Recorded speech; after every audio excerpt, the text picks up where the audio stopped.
महामंत्र की नित्य लीला प्रवेश डिवाइन ग्रेस अभय चरणारविंद भक्ति वेदांत स्वामी प्रभुपाद की सर्व विघ्न विनाशक नरसिंहदेव भगवान की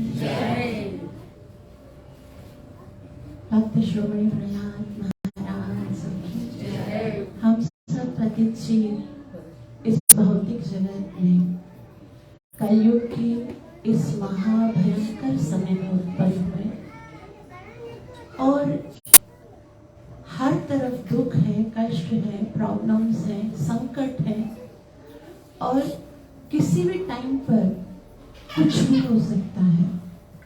इस दुख भरे संसार में, इस कष्टों भरे संसार में अगर कोई एकमात्र प्रोटेक्शन की, सुरक्षा की, अगर कहीं पर हम अपने आप को सेफ अनुभव कर सकते हैं तो वो नरसिंहदेव भगवान के श्री चरणों में ही है।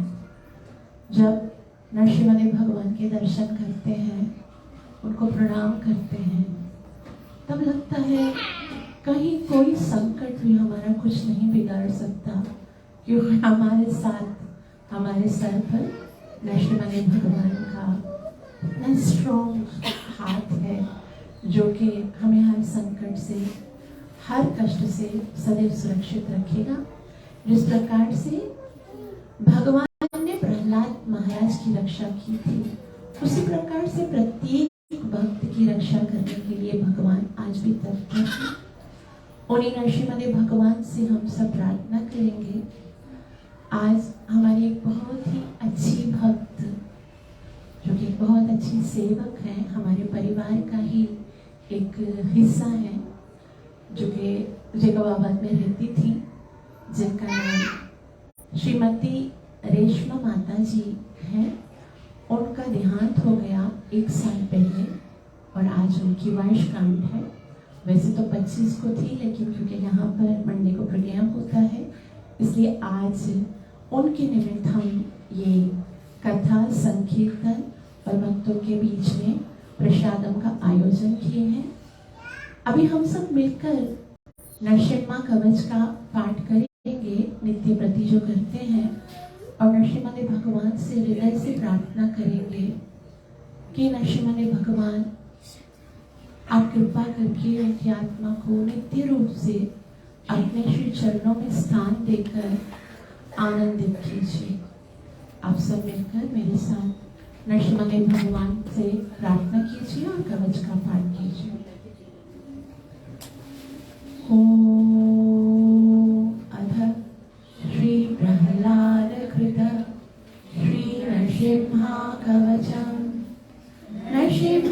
कवचम वक्षे प्रहलादेनोदितं पुरा सर्वरक्षाकरं पुण्यं सर्वोपद्रवनाशनं सर्वसम्पत्करं चैव स्वर्गमोक्षप्रदायकं ध्यात्वा नरसिंहं देवेशं हेमसिंहासनस्थितं विवृतास्यं त्रिनयनं शरदिन्दुसमप्रभं लक्ष्म्यालिङ्गितवामाङ्गं विभूतिभिरुपाश्रितं चतुर्भुजं कोमलाङ्गं स्वर्णकुण्डलशोभितं पुरोजशोभितोरस्कं रत्नकेयूरमुद्रितं तप्तकाञ्चनसङ्काशं पीतनिर्मलवाससं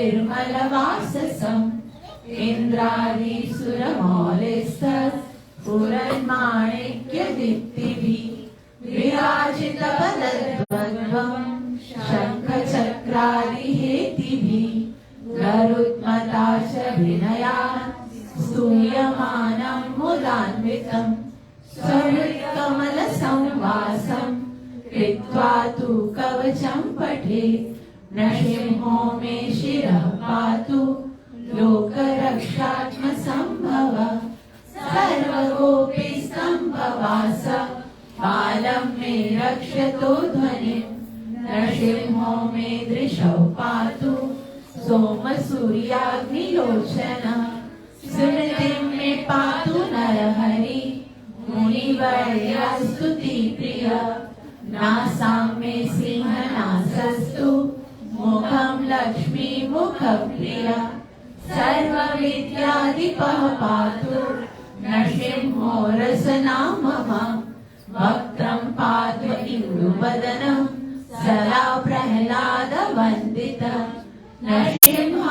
पातु मे कण्ठं स्कन्दौ भूपर्णान्तकृत् दिव्यास्त्रशोभितभुजौ नृसिंहः पातु मे भुजौ करौ मे देववरदो नृसिंहः पातु सर्वतः हृदयं योगिसाध्यश्च निवासं पातु मे हरि मध्यं पातु हिरण्याक्ष वक्षकुक्षिविदारण नाभिं मे पातु नरहरि स्वनाभि ब्रह्म संस्तुतः ब्रह्माण्डकोटयः कट्यां यस्यासौ पातु मे कटिं गुह्यां मे पातु गुह्यानां मन्त्राणां गुह्यरूपदृक् ऊरु मनोभवः पातु जानुनि नररूपदृक् जङ्गे पातु धराभार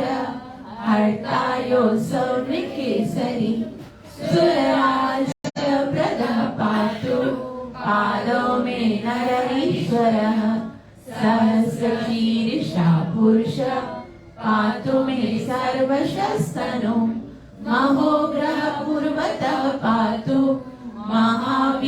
महावीराग्रजोग्नितः महाविष्णु दक्षिणे तु महाज्वालस्तु नैऋत्यं पश्चिमे पातु सर्वेषु दिशि मे सर्वतोमुखः नृसिंहः पातु वायव्यां सौम्यां भीषणविग्रहः ईशान्यां पातु भद्रो मे सर्वमङ्गलदायकः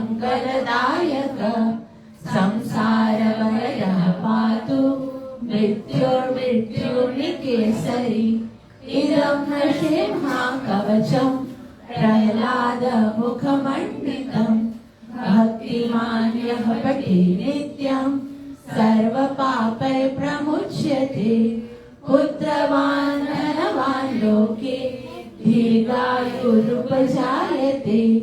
यं यं कामयते कामं तं तं प्राप्नोत्य संशयम् सर्वत्र जयमाप्नोति सर्वत्र विजयी भवेत् भूम्यन्तरिक्ष दिव्यानां ग्रहाणां विनिवारणं वृश्चिको रगसम्भूत विशापहरणं परं ब्रह्मराक्षसयक्षाणां दूरोत्सारणकारणं भुजे वा तालपत्रे वा कवचं लिखितं शुभं करमूले धृतं येन सिद्धेयु कर्म सिद्धयः देवासुरमनुष्येषु स्वं समेव जयं लभेत् एकसन्ध्यं त्रिसन्ध्यं वा यः पठे नियतो नरः सर्वमङ्गलमाङ्गल्यं भुक्तिं मुक्तिं च विन्दति 32 पाठे शुद्धात्मनां नृणां कवचस्यास्य मन्त्रस्य मन्त्रसिद्धिः प्रजायते अनेन मन्त्रराजेन कृत्वा भस्माभिमन्त्रणं तिलकं धारयेद्यस्तु तस्य ग्रहभयं हरेत् त्रिवारं जपमानस्तु तत्तं वायाभिमन्त्र च प्राशयेद्यं नरं मन्त्र नृसिंहाध्यानमाचरेत् तस्य रोगा प्रणश्यन्ति ये च स्युः कुक्षिसम्भवा किमत्र बहुनोक्तेन नृसिंहः सदृशो भवेत् मनसा चिन्तितं यत्तु सदच्चाप्नोत्य संशयं गर्जन्तं गर्जयन्तं निजभुजपटलं स्फोटयन्तं घटन्तं दीप्यन्तं तापयन्तं दिवि भुवि दितिजं क्षेपयन्तं क्षिपन्तं क्रन्दन्तं रोषयन्तं दिशि दिशि सततं संहरन्तं भरन्तं वीक्ष्यन्तं घूर्णयन्तं करनिकरशतैः दिव्यसिंहं नमामि इति श्रीब्रह्माण्डपुराणे प्रह्लादप्रोक्तं श्रीनरसिंहकवचं सम्पूर्णम्। सर्व विघ्न विनाशक नरसिंह भगवान की, सर्व विघ्न विनाशक नरसिंह भगवान की, भक्त श्रोमणी प्रहलाद महाराज। जैसा कि आप सब जानते हैं कि बहुत ही निकट हमारा प्रिय त्योहार आने वाला है। हम सब गौड़िया वैष्णवों के लिए जो सबसे सुंदर त्योहार है हमारा, वो क्या है? गौर पूर्णिमा आने वाला है। तो गौर पूर्णिमा के उपलक्ष्य में आज से हम गौर लीला को यहाँ पर प्रारंभ करेंगे। और गौरंग महाप्रभु के विषय में बहुत सारे भक्तों को पता है और बहुत सारे भक्त उनके विषय में सही तरह से जानते नहीं है। तो उनका जन्मदिन कौन सी तारीख को है? 7 मार्च को उनका बर्थडे है। तो तब तक हम बहुत कुछ उनके विषय में जानेंगे। बहुत सारे शास्त्रीय प्रमाण, बहुत सारे रेफरेंसेस से हम ये जानेंगे कि वो किस तरह से भगवान के अवतार नहीं बल्कि साक्षात भगवान है।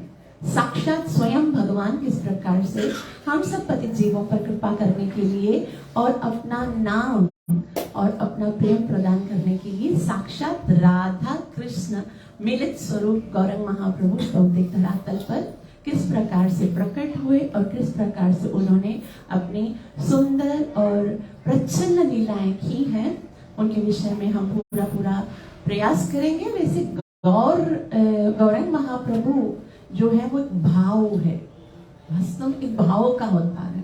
अब भाव जो है वो पूरी तरह से बताया नहीं जा सकता है, लेकिन आचार्यों और गुरुजनों की कृपा से जितना हम अपनी ओर से प्रयास करेंगे, प्रयास कर सकते हैं उतना करेंगे। और हम सब मिलकर ये चेष्टा करेंगे कि हम सबका प्रेम जो है वो गौरंग महाप्रभु के श्री चरणों की ओर विकसित हो, हमारी श्रद्धा बढ़े और महाप्रभु की कृपा के पात्र बने, उनके करुणा के पात्र बने।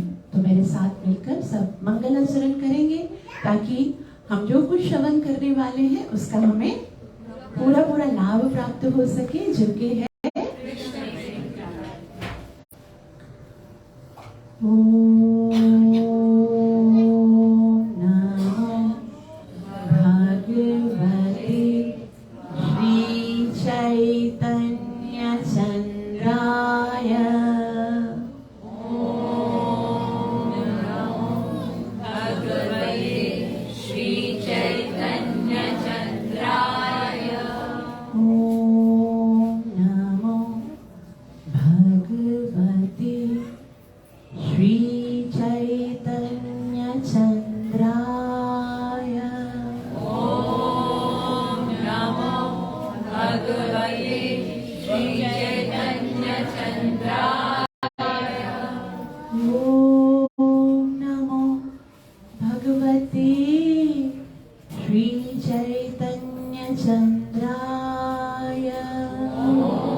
गीयतां मुदा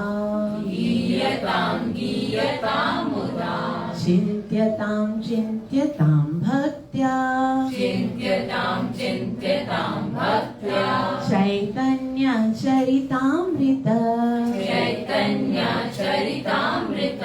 पंचतत्त्वात्मकं कृष्णं भक्तरूपस्वरूपकं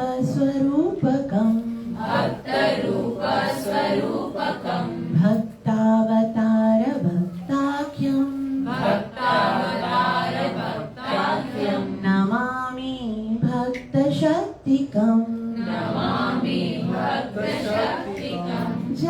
श्री कृष्ण चैतन्य जय श्री कृष्ण चैतन्य प्रभु नित्यानंदा प्रभु नित्यानंद श्री अद्वैत गदाधर श्री अद्वैत गदाधर श्रीवासदि गौर भक्त वृंदा श्रीवासादि गौर भक्त वृंदा हरे कृष्णा कृष्ण कृष्ण कृष्ण हरे हरे कृष्ण कृष्ण हरे हरे हरे राम हरे राम राम राम हरे हरे राम राम हरे हरे चैतन्य चरितामृत में कृष्णदास कविराज महाराज कहते हैं कि ये गौर कथा उसको कहना और सुनना ये जीव का परम सौभाग्य है। जब किसी जीव का भगवान की असीम अनुकंपा होती है तभी भगवान उसे गौर लीला श्रवण करने का अवसर प्रदान करते हैं।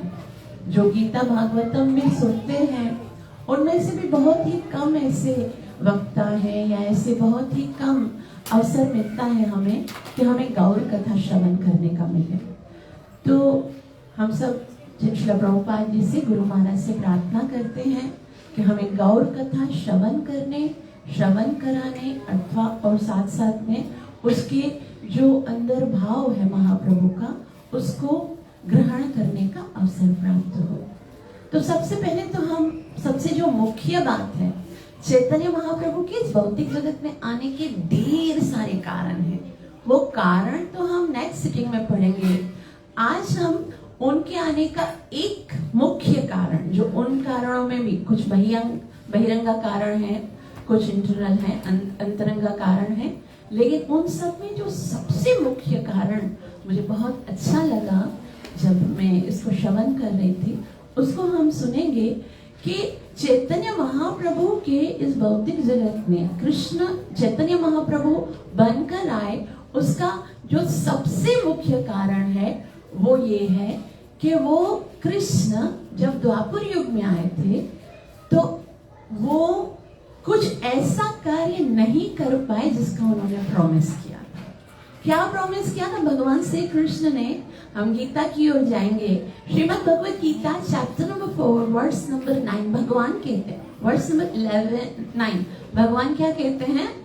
ये यथा मां प्रपद्यन्ते 4.11 क्या कहा भगवान ने?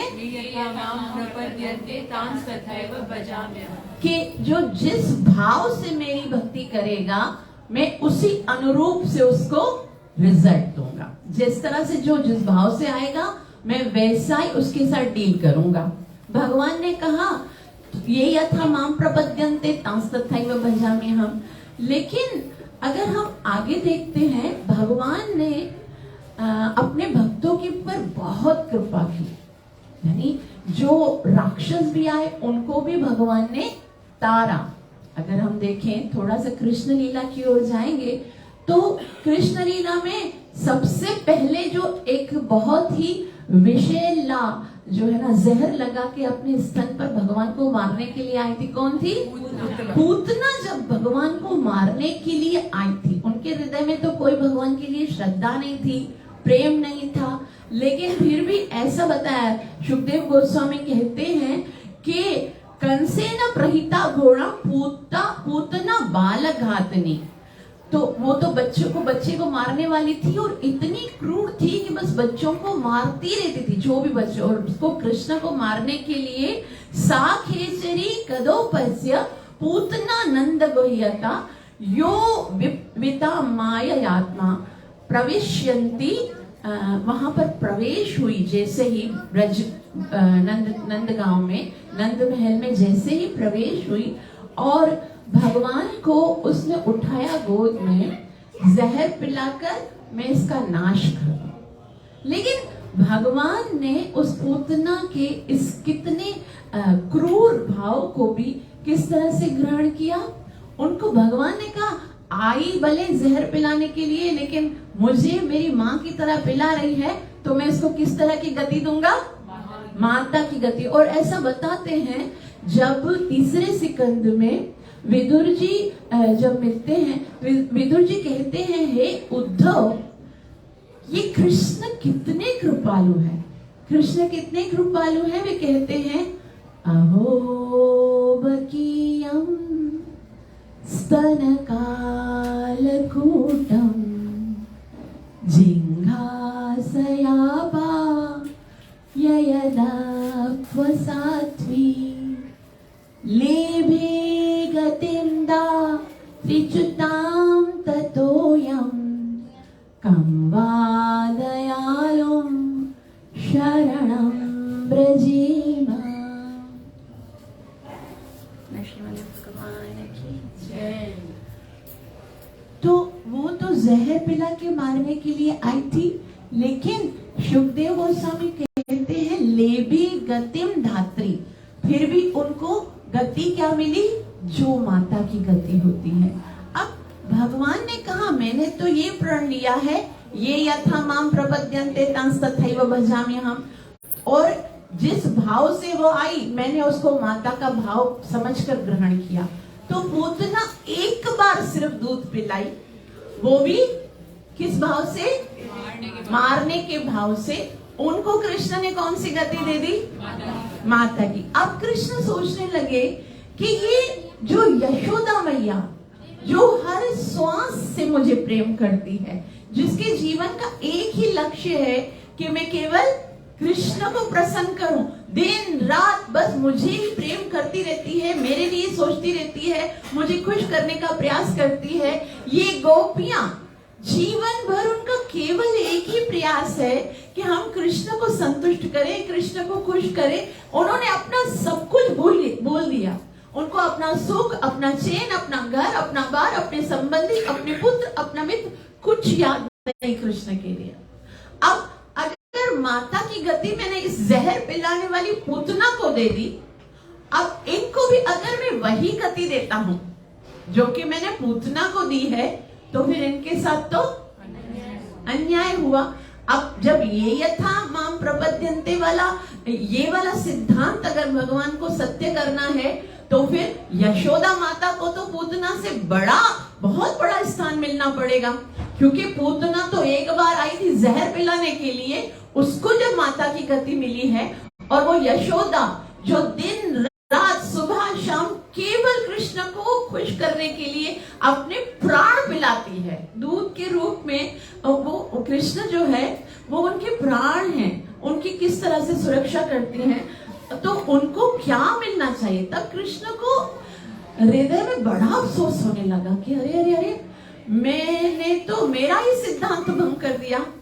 मैंने कहा था कि जो जिस भाव से आएगा मैं उसी ही अनुरूप से उसको डील करूंगा, लेकिन ये यथा माम प्रपद्यन्ते का जो सिद्धांत है वो यहाँ पर तो पूरा हो ही नहीं रहा है, क्योंकि अब मैं दूं तो क्या दूं उस यशोदा मैया को जिसने प्राण न्योछावर कर दिए मेरे ऊपर। मैं दूं तो क्या दूं उन गोपियों को जिन्होंने अपना सुख कभी सोचा ही नहीं, केवल मेरे सुख के लिए ही सोचते रहे। और अगर उनको भी वही गति दी तो ये तो सरासर अन्याय है उनके साथ।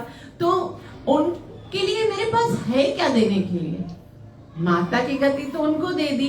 तो इसीलिए अब मैं उन भक्तों का ऋणी हो गया जिन्होंने इतना निष्काम भाव से, किसी काम से नहीं, किसी इच्छा से नहीं, किसी वस्तु की प्राप्ति के लिए नहीं, केवल मुझे प्रसन्न करने के लिए इतना प्रेम दिया मुझे। मैं तो उनका ऋणी हो गया, कर्जदार हो गया। तो उस ऋण को उतारने के लिए मुझे क्या करना पड़ेगा, उस ऋण को उतारने के लिए मुझे भक्त बन के आना पड़ेगा। मैं भी भक्त बन के आऊंगा, और इस कलयुग में कृष्ण अपने भक्त का ऋण चुकाने के लिए, भक्तों को प्रेम प्रदान करने के लिए, नाम प्रदान करने के लिए खुद स्वयं भगवान जो है वो भक्त का रूप धारण करके प्रकट हुए। और तब उन्होंने प्रदान क्या किया, नमो महावदन्याय कृष्ण प्रेम प्रदाय। अब देखो, माता की गति देकर उनको उद्धार कर दिया, लेकिन प्रेम एक ऐसी वस्तु है प्रेम है वो, लेकिन मुक्ति जो सायुज्य मुक्ति जो मिल जाती है वो इतनी महत्वपूर्ण नहीं है, लेकिन प्रेम मिल जाना महत्वपूर्ण है। जब प्रेम मिले, भगवान का आलिंगन मिले, भगवान का सानिध्य मिले, भगवान के प्रति प्रेम का जो आस्वादन है, जो उस प्रेम का स्वाद है, वो तो उन्होंने नहीं चखा ना। तो वो प्रेम प्रदान करने के लिए चैतन्य महाप्रभु आए। उन्होंने दास बनकर सेवा की, भगवान का भक्त बनकर सेवा की। और फिर उन्होंने रसिक जन जो है ये बहुत सुंदर कारण बताते हैं कि भगवान ने, कृष्ण ने जो अपना ऋण, ये जो कर्ज महसूस किया कि मैंने उनका ऋण नहीं चुकाया जिन्होंने मुझे इतना प्रेम दिया, तो फिर उस ऋण को उतारने के लिए चैतन्य महाप्रभु के रूप में साक्षात राधा और कृष्ण जो है वो मिलित स्वरूप में प्रकट हुए। और इस द्वापर युग में जिनने भी लीला की है, द्वापर युग में जो भगवान के साथ लीला किए हैं, वो सारे भक्तों के साथ वापस से कलयुग में आते हैं। उन समस्त भक्तों को भगवान ने कलयुग में प्रकट किया। नंद बाबा को प्रकट किया, देवकी मैया को प्रकट किया, वसुदेव जी को, यशोदा मैया को प्रकट किया, और गर्ग आचार्य जो कि नीलांबर चक्रवर्ती जो नाना बनते हैं उनका, अर्थात द्वापर युग में जो भक्त भगवान के साथ प्रेम का संबंध जोड़े थे, उनको यहाँ पर भगवान ने वापस इस कलयुग में महाप्रभु के रूप में उनकी सेवा की, क्योंकि ऋणी हो गए थे। और लीला और चैतन्य लीला में कृष्ण ने सारी कमियों को पूरा किया, जो कमी रह गई थी कृष्ण लीला में, उन सबको पूरा किया। लेकिन बहुत सारे लोग कहते हैं इस तरह से कि ये इसका क्या प्रमाण है कि चैतन्य महाप्रभु जो है वो साक्षात भगवान है। हम अगर ये तो ऐसा लगता है, शास्त्र में नहीं लिखा हुआ, गीता में नहीं लिखा हुआ, तो हमको लगता है कि पता नहीं, ये शायद स्कोन वालों ने अपनी तरफ से बना दिए एक दो भगवान बस रखे हुए, और इनको बोल देते हैं कि ये चैतन्य महाप्रभु जो है वो कलयुग के अवतार है। इसका क्या प्रमाण है? तो वास्तव में ये कलयुग जो है वो किसका युग है? नाम का युग है। किसका युग है? बहुत सारे शास्त्रों में प्रमाण है जिसमें ये बताया गया है कि कलयुग में केवल नाम ही भगवान तक पहुंचने की एकमात्र विधि है। चाहे कोई भी शास्त्र हम उठाएंगे तो हमें पता चलेगा, जैसे श्रीमद् भागवतम के 12वें स्कंद के 3 अध्याय के श्लोक नंबर 51 में बताया गया कलयुग की क्या विधि है। कृतेय ध्यायते विष्णु, त्रेतायाम यज्ञतो मखे, द्वापरे परिचर्यायाम कलौतत हरि कीर्तनात्। कलयुग में, जैसे सतयुग में भगवान की भक्ति कैसे की जाती थी? ध्यान द्वारा। त्रेता में यज्ञ करके, द्वापर में अर्चना करके, और कलौतत हरि कीर्तना। तो उस हरि कीर्तन को किस तरह से करना है वो बताने के लिए प्रैक्टिकल बन के आए थे भगवान चैतन्य महाप्रभु जो है वो भक्त के रूप में, कि किस तरह से। ऐसा नहीं है कि चैतन्य महाप्रभु के पहले हरि नाम नहीं था, नाम जप करना है, नाम जो ये तो चारों युगों में है। चहु दिश चहु युग नाम बढ़ाई, हर युग में नाम की बढ़ाई, लेकिन उस नाम को जपना किस प्रकार है, किस तरह से नाम को जपा जाता है, किस तरह से हरि नाम को लिया जाता है, संकीर्तन यज्ञ कैसे किया जाता है। भगवान ने तो बोल दिया यज्ञ संकीर्तन प्राय, लेकिन वो संकीर्तन यज्ञ किस प्रकार किया जाता है वो चैतन्य महाप्रभु सिखाते हैं। पहले ये नहीं होता था, से है ना, भक्त लोग मिलते थे, मृदंग उठाते, कीर्ताल उठाते और जोर जोर से महामंत्र का कीर्तन करते थे। ये सब नहीं होता था, भजन गाते थे, लेकिन कीर्तन जो जिस तरह से हरिनाम कीर्तन, हरिनाम संकीर्तन जो अब किया जाता है, या चैतन्य महाप्रभु के अनुयायी जो करते हैं, जो कि इतना समय 12 घंटे का नॉन स्टॉप कीर्तन होगा साथ, ये सब पहले थोड़ी होता था। तो ये सब सिखाने के लिए चैतन्य महाप्रभु रात रात भर श्रीवास आंगन में संकीर्तन यज्ञ करते थे। और ये बताया जाता है, श्रीमद् भागवतम में बताया गया है कि ये युग जो है वो संकीर्तन यज्ञ का युग है। और महाप्रभु साक्षात भगवान है, उसके लिए बताया गया, ऐसा बताया जाता है श्रीमद् भागवतम में कि हर युग में भगवान का रंग अलग होता है। जब भगवान श्री कृष्ण का जन्म हुआ था तो उनका जब नामकरण हो रहा था, तब गर्गाचार्य बताते हैं कि हे नंद महाराज, आपका जो ये पुत्र है वो एक साधारण बालक नहीं है, ये बहुत विशेष है। नंद बाबा ने कहा अच्छा क्या विशेषता है? तो कहते हैं कि ये हर युग में अलग अलग रंग के साथ जन्म लेता है। जब भी सतयुग में भगवान आते हैं तो वो श्वेत रंग के होते हैं। श्वेत कौन सा रंग होता है? सफेद रंग, यानी हंस अवतार में आते हैं और ध्यान विधि का वहां पर प्रतिपादन करते हैं। उसके बाद त्रेता युग में भगवान का रंग रक्त होता है, रक्त माना लाल रंग का होता है, और यज्ञ विधि के द्वारा भगवान की पूजा अर्चना होती है। द्वापर युग में भगवान का रंग कृष्ण रंग होता है, और उसमें क्या होता है? भगवान की अर्चना विधि से भगवान को प्रसन्न किया जाता है। और कलयुग में फिर करभाजन ऋषि उससे पूछते, कलयुग में जो है वो भगवान का रंग पीला होता है। अब अगर हम देखें, अगर उन भगवान के जो अंतिम अवतार जब आएंगे कलयुग के अंत में, तो वो उसके साथ मैच नहीं करता है। तो कलयुग में जो भगवान का रंग है वो पीला रंग होता है, और वो किस तरह क्या करेंगे? वे क्या करेंगे? यहाँ पर श्रीमद् भागवतम के 11वें सिकंद के 5वें अध्याय के 32वें श्लोक में ये रेफरेंस बताया गया है, जिसमें बताया गया है कलयुग में भगवान किस तरह से प्रकट होंगे। वे कहते हैं कृष्ण वर्णम त्विषा कृष्णम सागोपांगस्थ पार्षदम यज्ञ संकीर्तन प्राय यजंती ही सुमेधसा। के कलयुग में भगवान कैसे आएंगे? कृष्ण वर्णम। कृष्ण वर्णम मतलब हर वक्त क्या गाते रहेंगे? कृष्ण कृष्ण वर्णन करते रहेंगे कृष्ण का ही।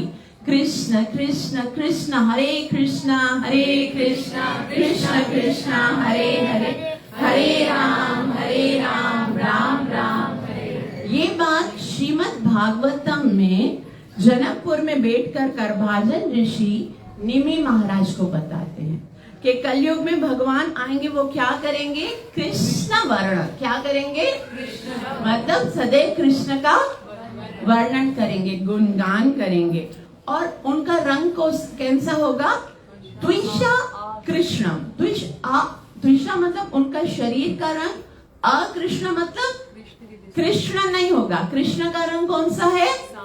सांवला है। अकृष्ण मतलब सांवला नहीं, मतलब उल्टा उसका, काले का उल्टा क्या होगा?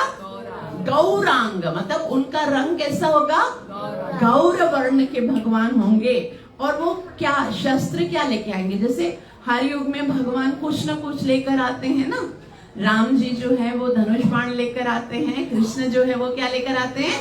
बांसुरी लेकर आते हैं, विष्णु भगवान सुदर्शन चक्र लेकर आते हैं। तो ये कलयुग के भगवान जो आएंगे, जो कि कृष्ण का वर्णन करेंगे, और रंग उनका कैसा होगा? गौर रंग का होगा। तो वो क्या लेकर आएंगे? सांगो पार्षदम।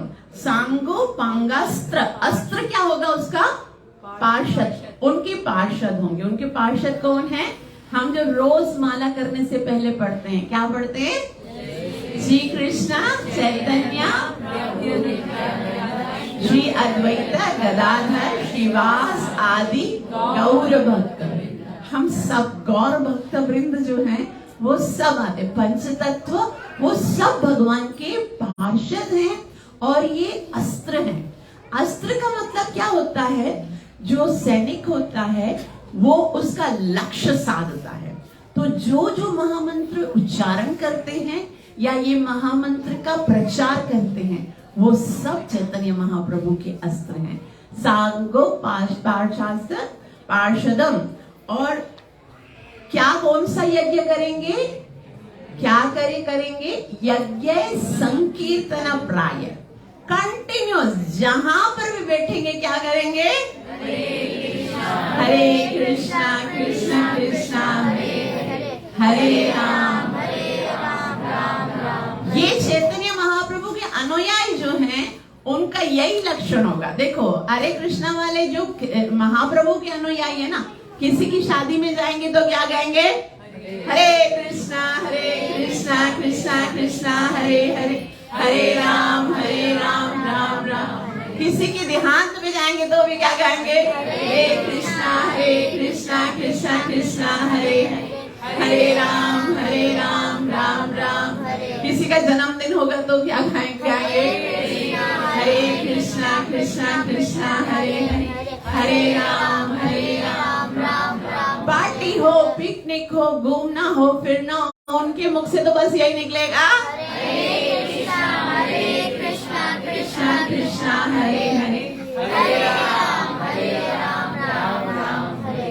लेकिन यजन्ते ही सुमेधसा, ये लाइन बहुत ही महत्वपूर्ण है कि बहुत सुमेधसा, मेधा कहते हैं बुद्धि को, और सु मतलब जिसके पास बहुत ज्यादा बुद्धि होगी ना वही इस बात को समझेंगे। कलयुग के भगवान आएंगे, महामंत्र का संकीर्तन करके दिखाएंगे कि भाई इस कलयुग में आपको कुछ नहीं करना। कलैव नास्त्यव नास्त्यव नास्त्यव गतिरन्यथा, हरे नाम ऐव केवलम। इस कलयुग में केवल भगवान का नाम लेना है, बस भगवान का नाम लो और नाम लेकर भगवान को प्राप्त कर लो। बहुत से लोग बोलते हैं कलयुग बहुत भयंकर है, बाबा कलयुग बहुत भयंकर है, यहाँ इतने अपराध है, यहाँ पर इतने कष्ट है। बल्कि मुझे अपना पर्सनल अनुभव है ये कि इससे ज्यादा सुंदर और क्या हो सकता है कि आपको ना कोई तपस्या करनी है, ना कोई यज्ञ करना है, ना कोई बड़े बड़े दान देने हैं, ना कुछ बड़ा कुछ नहीं करना है। घर पे बैठो, माला उठाओ, बोलो हरे कृष्णा कृष्णा कृष्णा हरे हरे हरे राम राम। इससे ज्यादा सुंदर और सरल और क्या हो सकता है? सुसुखम कर्तुम अव्ययम, जो भगवान गीता में बोलते ना भक्ति करना सबसे ज्यादा सरल है, वो दूसरे युगों में ना ये इस कलयुग के लिए कहा गया कि इससे ज्यादा और सरल क्या होगा? कोई क्वालिफिकेशन नहीं चाहिए, कोई क्वालिटी नहीं चाहिए। आप कैसे भी हो, चाहे बिल्कुल कुछ पढ़े लिखे नहीं हो, चाहे बिल्कुल धनी नहीं हो, चाहे आपके अंदर कोई भी गुण नहीं है, बस आपको खाली महामंत्र का उच्चारण करना है। वो जैसा भी व्यक्ति है, चाहे किसी भी कुल का हो, किसी भी देश का हो, किसी भी जाति का हो, किसी भी वर्ण का हो, उसको कोई स्ट्रगल नहीं करनी है अपने आप को, अपने स्टेज को चेंज करने के लिए। केवल महामंत्र का उच्चारण करना है और भगवत प्राप्ति गारंटीड है। इस कलयुग में केवल नाम के द्वारा भगवान मिल जाएंगे। ये शिक्षा देने के लिए भगवान जो है वो चैतन्य महाप्रभु के रूप में आए। लेकिन फिर भी बहुत सारे लोग जो है वो मानते नहीं है, क्योंकि ये यजंती ही सु, ये के हर किसी के समझ, एक तो कृष्ण किसी को समझ में आते नहीं है ना। हम बोलेंगे भाई कृष्ण भगवान है, बाकी सब देवता हैं, तो बोलेंगे हरे कृष्ण वाले बस यही रट लगा के बैठे हुए। गीता कहे, चाहे भागवत कहे, चाहे रामायण कहे, चाहे ब्रह्मा जी कहे, चाहे शिव जी कहे, लेकिन ये लोग कृष्ण को, और कृष्ण स्वयं गीता में बोलते हैं, श्रीमद् भगवत गीता में भगवान कहते हैं 7.3 में कि मनुष्याणाम सहस्रेषु कश्चित् यतति सिद्धे यततामपि सिद्धानाम कश्चिन् मां वेति तत्वतः। हजारों में से कोई एक सोचेगा कि मुझे आगे सिद्धि प्राप्त करनी है, और उनमें से भी कोई एक होगा जो मां वेति तत्वतः, जो बोलेगा हरे कृष्णा कृष्णा कृष्णा हरे हरे राम राम हरे। खाली ज्ञान की बात नहीं है, कृष्ण ने तो यहाँ तक कह दिया, Shrimad Bhagavad Gita chapter number 7 verse number 19, भगवान कहते हैं बहूनाम जन्म नामन्ते ज्ञानवान मां प्रपद्यते। ज्ञानी को भी बहुत सारे जन्म लग जाते हैं जब वो ये कहता है वासुदेवः सर्वमिति, कि कृष्ण ही सब कुछ है, स महात्मा, वो महात्मा बन जाता है जिसके मुख से ये निकलता है कि वासुदेवः सर्वमिति। हरे कृष्णा कृष्णा कृष्णा कृष्णा हरे हरे हरे राम राम राम हरे तो कृष्ण को समझना वैसे कठिन, और उसके भी ऊपर अगर हम बोलें कि ये जो कृष्ण, जो भागवतम में लिखा हुआ है, कृष्णस्तु भगवान स्वयं, गीता में स्वयं कृष्ण कहते हैं मत्तः परतरम नान्यत् किंचिदस्ति धनंजय, जो ब्रह्मा जी कहते हैं ईश्वर परमः कृष्ण, तो वो कृष्ण जो है वो कलयुग में ये भक्त बनकर आ गए और रोते हैं कृष्ण कहाँ हो, कृष्ण कहाँ हो। वो कृष्ण है तो भला उसको समझना या उसको स्वीकार करना कितना कठिन है। लेकिन ऐसा नहीं है कि इसके कोई प्रमाण नहीं है। शास्त्रों में अनेक बहुत सारे प्रमाण हैं, उनमें से कुछ प्रमाणों को हम यहाँ पर अलग अलग ना शास्त्रों से देखेंगे। पहले क्योंकि हम नरसिम्हादेव भगवान के चरणों में बैठे हुए हैं, तो 18 पुराणों में से एक पुराण है जिनका नाम है नरसिंह पुराण। नरसिंह पुराण में चैतन्य महाप्रभु की भविष्यवाणी है कि चैतन्य महाप्रभु भविष्य में आएंगे। वे कहते हैं सत्य दैत्य कुलादि नाश, सत्युग में दैत्यों के कुलों को नाश करने के लिए, और त्रेतायाम दशकंदरम परिभवन रामेति नामा, त्रेतायाम दशकंदरम जिनके 10 मुख हैं, ऐसे रावण को मारने के लिए आते किस नाम से? राम के नाम से। गोपालपुरी परिपालन ब्रजेपुरी भार हरण द्वापुरे, गोपाल बन के ब्रजवासियों के भार को उतारने के लिए आते हैं कृष्ण के रूप में। वही भगवान, अब ये देखो नरसिम्हा पुराण के इस श्लोक की अंतिम लाइन क्या है? गौरांग प्रिय कीर्तन कलयुगे चैतन्य नामना। गौरांग प्रिय कीर्तन, वो गौरांग लेकर आएंगे, गौर वर्ण लेकर आएंगे, और प्रिय कीर्तन क्या करेंगे? कीर्तन करेंगे, और कलयुग में आएंगे। नाम क्या होगा? कलयुगी चैतन्य नामना प्रभु, चैतन्य नाम से कलयुग में आएंगे, और वो क्या करेंगे? हरे कृष्णा कृष्णा कृष्णा हरे हरे राम राम हरे। तो कहेंगे भाई हमने तो नरसिम्हा पुराण नहीं पढ़ा, लेकिन गरुड़ पुराण सबके घर में रखा जाता है। जब किसी की मृत्यु होती है ना, तो ब्राह्मण लोग बोलते हैं भाई गरुड़ पुराण पढ़ाओ। ये गरुड़ पुराण क्या है? जो ये साक्षात भगवान के ही मुख से निकला है। एक बार गरुड़ जी भगवान विष्णु के पास जाते हैं और कहते हैं आप बताइए, लोग बहुत पाप करते हैं संसार में, तो कुछ ऐसा बताइए ना, पापों से डरकर ये क्योंकि मरना ही एकमात्र जीवन की हकीकत है। हम सब बैठे हुए ना, और कुछ हमें मिलेगा नहीं मिलेगा संसार में ये पता नहीं है, लेकिन एक ना एक दिन हमें जाना, ये तो सबको पता है ना। तो ऐसे जो जाने वाले हैं और फिर जाकर उनको उन सारे कर्मों का हिसाब किताब भी चुकाना, ये भी पक्का है। तो कुछ ऐसा भयानक बताओ जिसको पढ़कर लोग पाप करना छोड़ दे। अभी गरुड़ जी ने तो ये कहा कि जिसको पढ़कर लोग पाप करना छोड़ दे, और लोगों ने कभी जीते जी उस किताब को पढ़ा नहीं, मर जाते ना उसकी शव के ऊपर जाकर वो किताब पढ़ते हैं, या फिर वहां पर पढ़ी जाती है।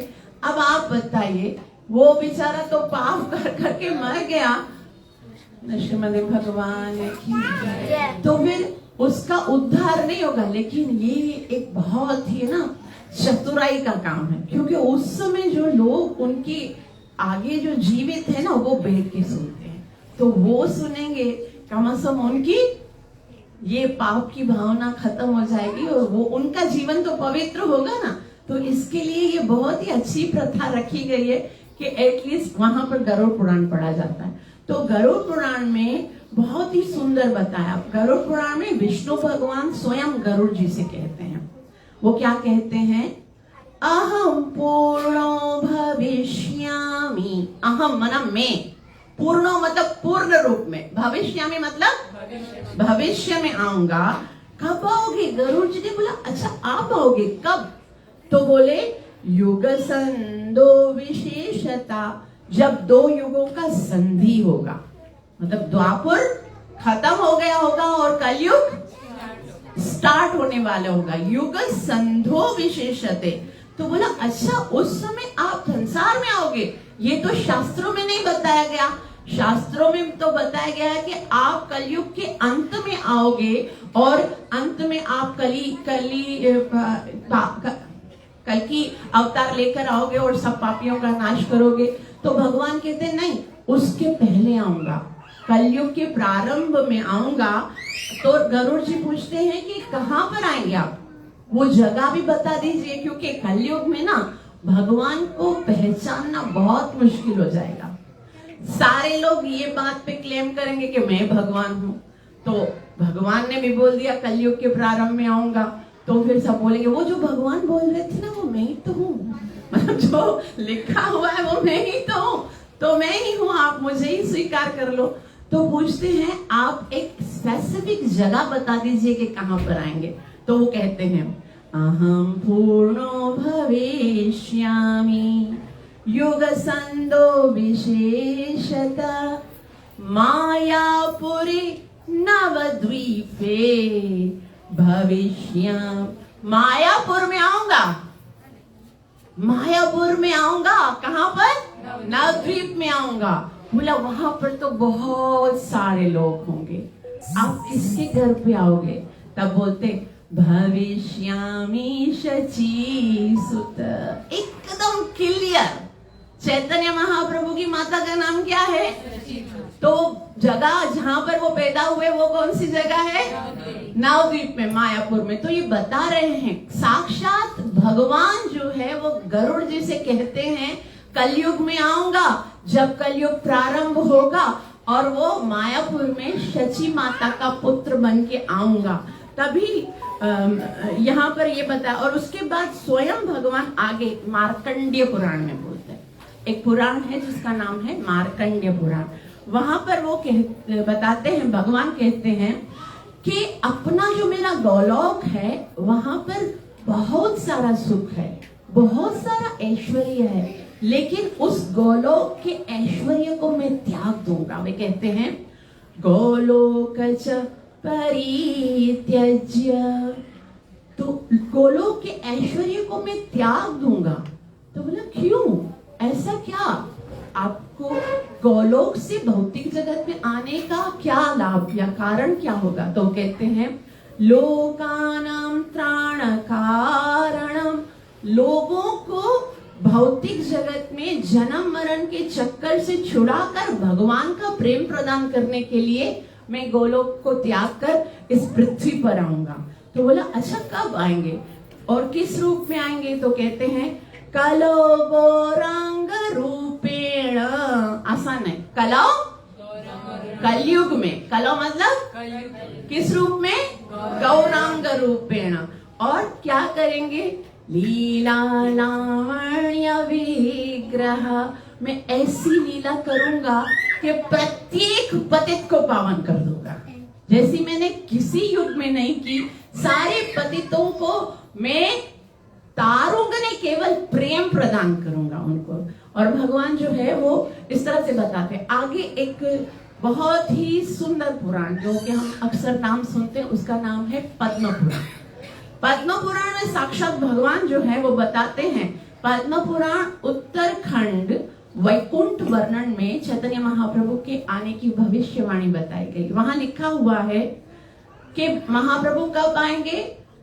कले प्रथम संध्यायाम। कले प्रथम संध्या यानी पहले पहले जब कलयुग आने वाला होगा, द्वापर खत्म होने वाला होगा, प्रथम संध्या है, उस समय गौरांगो हम महीतले, मैं गौरांग रूप धारण करके इस पृथ्वी पर आऊंगा। अच्छा कहाँ आएंगे? तो वापस से ये देखो पद्म पुराण में भी लिखा हुआ है भागीरथी तटे रम्या। भागीरथी, आपको पता है मायापुर में भागीरथी गंगा जी जो है ना, उसके तट पर चैतन्य महाप्रभु का जन्म हुआ है। भागीरथी तटे रम्य। अच्छा, किसके घर पे जन्म लेंगे? भविष्यामि शची सुत। भविष्य में आऊंगा किसका पुत्र बनकर? शची माता का। स्वयं भगवान श्री कृष्ण यहाँ पर बता रहे हैं कि मैं आऊंगा शची माता का पुत्र बनकर कलयुग में। फिर आगे एक पुराण जिसका नाम है कूर्म पुराण। कूर्म पुराण में बताया हुआ है कि कलयुग में बहुत दुख होंगे। कलयुग जो है वो एक दहकती हुई अग्नि की तरह होगा। कलिना दह्यमाना, लेकिन उन दहकते हुए जो जीव हैं कलयुग में, जो बहुत ज्यादा दुखों में झुलस रहे हैं, उद्धाराय तमोभूताम, उन सबका उद्धार करने के लिए भगवान कहते हैं कलयुग के जीवों को धधकती हुई अग्नि से उद्धार करने के लिए मैं आऊंगा। कहाँ आऊंगा? जन्म प्रथम संध्यायाम, कलयुग के प्रारंभ में आऊंगा। कैसे आऊंगा? भविष्यामि द्विजालय, ब्राह्मण द्विजालय बनकर आऊंगा। और आगे एक दूसरा पुराण, आगे भी प्रमाण है जो शिव पुराण में बताया गया। शिव जी जो हैं वो सारे देवी देवता जो हैं वो भगवान के पास जाते हैं और सारे देवी देवता भगवान से कहते हैं कि हे प्रभु, इस कलयुग में ना बहुत अपराध है, बहुत अपराध होने वाले हैं। तो इधर तो हर जगह पर पाप ही पाप है, अधर्म ही अधर्म है। आप कलयुग के इस अधर्म को बचाने के लिए आप कैसे आओगे? क्योंकि धर्म की रक्षा करना और अधर्म का नाश करना ये आपकी जिम्मेवारी है। भगवान भी बोलते हैं ना, परित्राणाय साधूनां विनाशाय दुष्कृतां धर्म संस्था। तो धर्म को स्थापित करना जब आपकी जिम्मेवारी है तो धर्म की सबसे बड़ी हानि तो कलयुग में है। आप अगर कलयुग में नहीं आओगे, एक कदम आखिर में आकर सबका नाश करोगे, तो धर्म की स्थापना तो आपने की नहीं। आपको अपने वचन को सत्य करने के लिए कलयुग के प्रारंभ में धर्म की स्थापना करने के लिए आना पड़ेगा। तो भगवान कहते हैं बिल्कुल मैं अवश्य आऊंगा। कब? द्विजा भुवि जाय धम भक्त रूपेण, कि आप सब जितने भी हो देवी देवताओं, आप सब भक्त रूप में आओ। और फिर कलौ संकीर्तनम आरंभे, कलयुग में हम संकीर्तन का आरंभ करेंगे और मैं भी भविष्य में संकीर्तन का पिता बन के आऊंगा। संकीर्तने कपितरो, संकीर्तन को जन्म देने के लिए आऊंगा। भविष्यामि सची सुत, भविष्य में सची माता के पुत्र के रूप में। और एक तो ये सब तो हमने अलग अलग पुराणों से अलग अलग प्रमाण लिए, लेकिन जो सबसे ज्यादा जिससे हमें पता चलता है भगवान के विष्णु सहस्त्र नाम। महाभारत में अनुशासन पर्व में दान धर्म की जहाँ पर बात बताई गई है, वहां पर भगवान विष्णु के सहस्त्र नामों का वर्णन किया गया। जो बहुत सारे वैष्णव हैं जो कि इस विष्णु सहस्त्र नाम का प्रतिदिन पालन करते हैं, उनको उच्चारण करते हैं।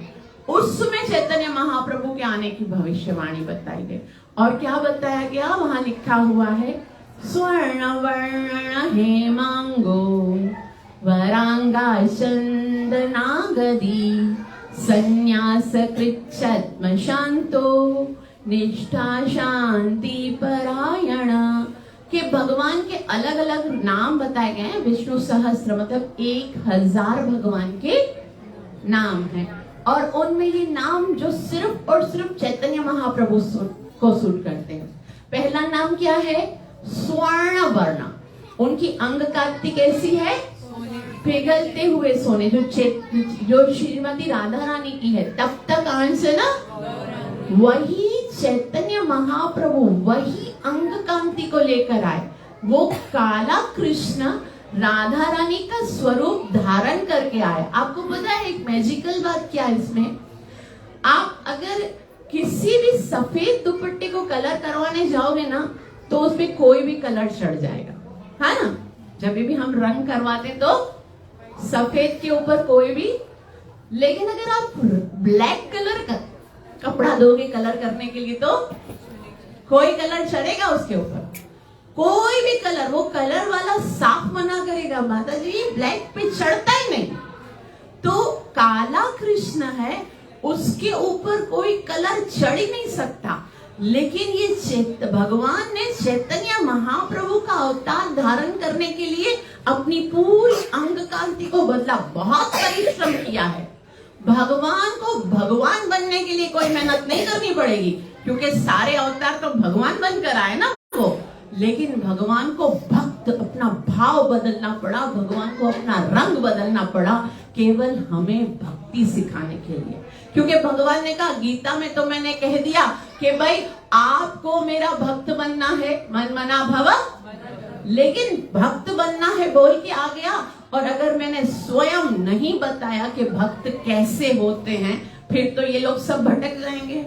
सब बोलेंगे भाई भक्त का मतलब क्या होता है कि भाई खाली है ना संसार में डोनेशन देना या परोपकार करना, ये भक्त है, वो भक्त है, ये भक्त है। अलग अलग भक्तों के गुण बता के वो बोले भक्त इसको बोलते, भक्त इसको। मुझे खुद जाके संसार में ये सिखाना है कि भक्त का मतलब क्या होता है, डिवोटी। डिवोटी का क्या मतलब होता है, who devoted his life for the Krishna, जिसने अपनी पूरी जीवन को कृष्ण के लिए समर्पित कर दिया, जो भगवान के लिए जीता है, जो भगवान का नाम लेता है, उसका जीवन पूरा कृष्ण के लिए है।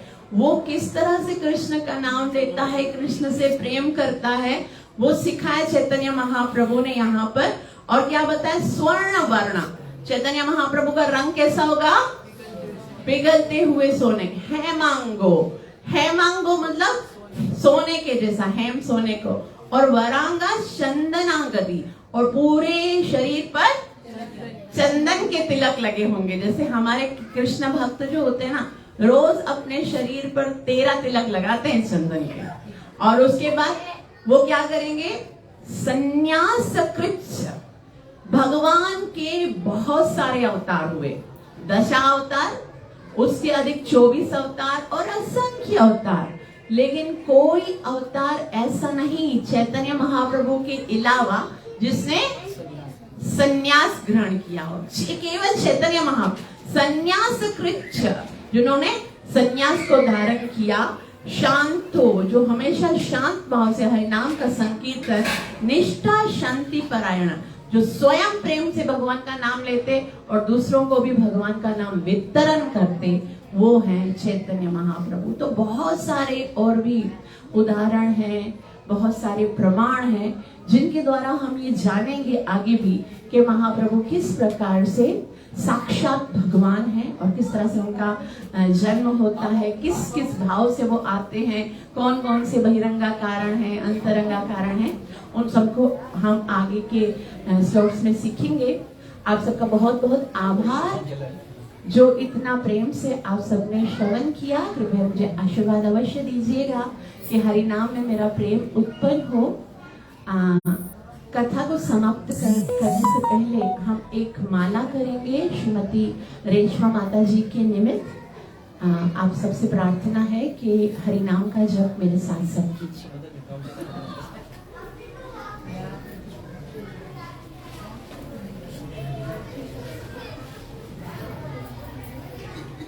जय श्री कृष्ण चैतन्य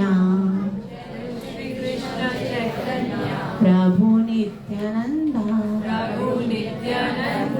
श्री अद्वैत गदाधर श्रीवासदि गौर भक्तवृंद हरे कृष्ण कृष्ण कृष्ण हरे हरे, हरे राम